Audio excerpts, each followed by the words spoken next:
চতুর্দিকে ধূপের ধোঁয়া, বাজছে কোথাও শাঁখ।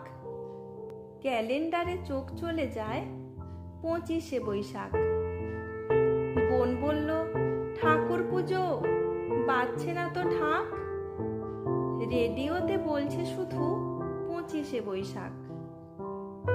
মাকে বলি, খাবো না আজ, যতই খিদে পাক। টিভির কাছে দেখবো বসে 25শে বৈশাখ। বাবা বললেন, টিভি দেখা আজকে না হয় রাখ, সবাই মিলে করব পালন 25শে বৈশাখ। ভাই বলল, বীর পুরুষ। দাদা বলল, থাক, ভাগ্যে খোকা সঙ্গে ছিল 25শে বৈশাখ। প্রতিদিনই হোক না শুরু 25শে বৈশাখ।